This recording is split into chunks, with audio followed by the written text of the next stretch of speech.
नमस्कार विद्यार्थी मित्र मैत्रिणींनो, मी वजे मॅडम। आज आपण काय करूया, 10वी सीबीएसई बोर्डचं जे पुस्तक आहे सायन्सचं, त्याच्यामध्ये जो लेसन आहे केमिकल रिॲक्शन्स अँड इक्वेशन्स, तर त्याच्यामध्ये दोन रिॲक्शन्स आपण बघणार आहोत। काल आपण एक प्रकारची रिॲक्शन बघितली। क्वेश्चन आहे, translate the following statements into chemical equations and then balance them. तर कसं लिहायचं केमिकल रिॲक्शन किंवा ती बॅलन्स कशी करायची ते आपण बघणार आहोत। तर हा जो भाग आहे हा 10वी सीबीएसई बोर्डच्या विद्यार्थ्यांचा आहे, तसा तो महाराष्ट्र बोर्डचे जे विद्यार्थी आहेत त्यांच्यासाठी सुद्धा महत्त्वाचा असलेला भाग आहे। तर सुरुवात करूयात आपण। बघा मी ते क्वेश्चन लिहिलंय, hydrogen sulphide gas burns in air to give water and sulfur dioxide।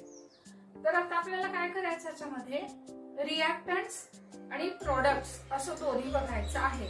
तर hydrogen sulphide gas Burns in air, तर जेव्हा आपल्या प्रश्नामध्ये बर्न्स इन एअर असा शब्द आहे, याचा अर्थ आपला एक रिॲक्टंट जो आहे तो आहे oxygen. Hydrogen sulphide gas Burns in air म्हणजे हायड्रोजन सल्फाइड हा गॅस ऑक्सिजन बरोबर रिॲक्ट होतो आहे। तर हायड्रोजन सल्फाइड गॅस H2S, हा जो सल्फर आहे हा सल्फर व्हेरिएबल व्हॅलन्सी असलेला आहे, म्हणजे एकापेक्षा जास्ती व्हॅलन्सीज असतात त्याला। Hydrogen sulphide Burns in air म्हणजे काय, तर हा काय होतोय, ऑक्सिजन बरोबर रिॲक्ट होतो आहे। तर ऑक्सिजन हा जेव्हा आपल्याला लिहायचा आहे तेव्हा तो O2 असाच लिहायचा आहे। Burns in air to give म्हणजे इथे काय मिळतात, प्रोडक्ट मिळतात। काय मिळणार product, water and sulphur dioxide म्हणजे हायड्रोजन सल्फाइड गॅस हा ऑक्सिजन बरोबर रिॲक्ट होतो आणि वॉटरचा फॉर्म्युला, केमिकल फॉर्म्युला H2O तुम्हाला माहितीये, आणि SO2 म्हणजे सल्फर डायऑक्साइड। तर मी काय केलं, रिॲक्शन जी आहे ती रिॲक्शन लिहिली, त्याच्या केमिकल फॉर्म्युले लिहिलेले आहेत। आता पुढचा जो भाग येतो तो पुढचा भाग येतो बॅलन्सिंगचा।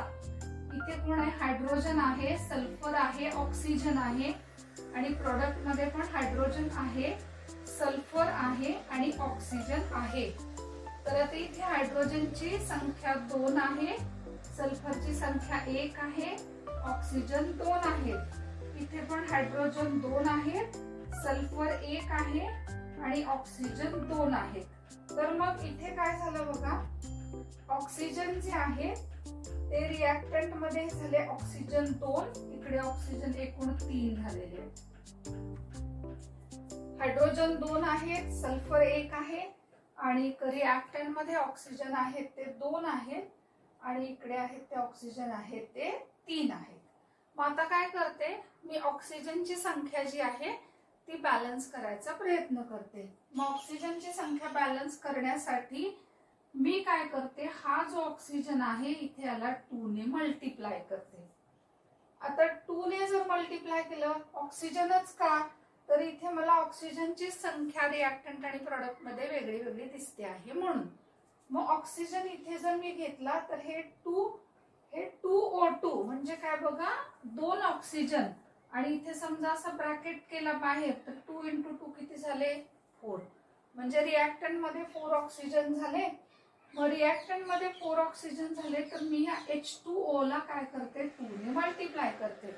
आता जेव्हा मी H2O ला 2 ने मल्टिप्लाय केलं तर काय झाले, ऑक्सिजन 2 झाले पण त्याबरोबर हायड्रोजन झाले 4 म्हणजे हायड्रोजनची संख्या 4 झाली।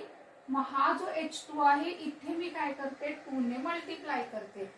मग इथे जर का मी 2 ने मल्टिप्लाय केले तर हायड्रोजनची संख्या झाली 4 आणि सल्फरची संख्या झाली 2 आणि इकडे ऑक्सिजन झाले 2। आता इथे काय करू, हा जो सल्फर आहे याला 2 ने मल्टिप्लाय करू।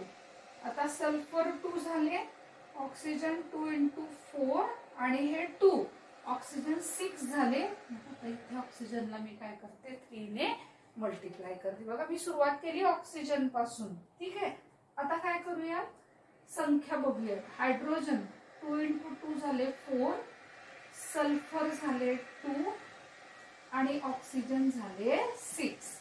आता इकडे बघूया, हायड्रोजन झाले 4, त्याच्यानंतर सल्फर झाले 2 आणि ऑक्सिजन 2 × 4 आणि हे 2 ऑक्सिजन झाले 6.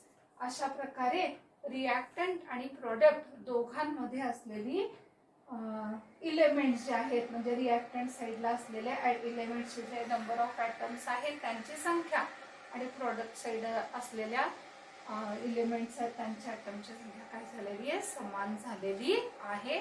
अशा प्रकारे आपण हे इक्वेशन बॅलन्स केलेलं आहे. आता दुसरे इक्वेशन आपण जर बघितलं, hydrogen gas combines with nitrogen, म्हणजे हायड्रोजन म्हणजे H2, नायट्रोजन म्हणजे N2, तयार होतो अमोनिया. अमोनियाचा मॉलिक्युलर फॉर्म्युला आहे NH3. बरेच वेळेला विद्यार्थी याच्यामध्ये गोंधळ करतात. अमोनियम म्हणजे NH4, अमोनिया NH3. आता काय झाली बघा, कॉम्बिनेशनची रिॲक्शन झाली. 2 रिॲक्टंट आहेत आणि एकच प्रोडक्ट आहे. आता इथे हायड्रोजन आणि नायट्रोजन, इकडे नायट्रोजन हायड्रोजन, हायड्रोजनची संख्या 2, नायट्रोजनची 2, इकडे नायट्रोजन 1 आणि हायड्रोजन आहे 3. मग पहिले मी नायट्रोजन बॅलन्स करते, त्यामुळे मी इथे 2 ने मल्टिप्लाय करते. आता इथे 2 ने मल्टिप्लाय केलं की नायट्रोजन 2 झाले, पण हायड्रोजन 2 × 3 झाले 6. मग मी इथे घेते 3. बघा 3 × 2 6 झाले हायड्रोजन रिॲक्टंट साइडला.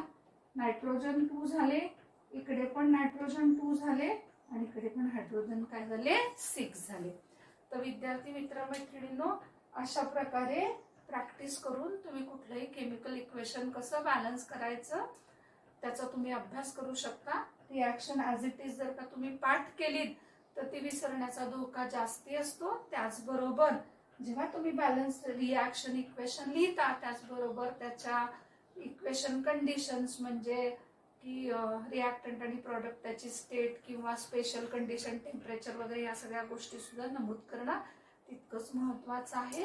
तर विद्यार्थी मित्रमैत्रिणींनो, जर का तुम्हाला व्हिडिओ आवडला तर जरूर लाईक करा, व्हिडिओ शेअर करा, चॅनेल सबस्क्राईब करा आणि कमेंट सुद्धा करा. Thank you very much.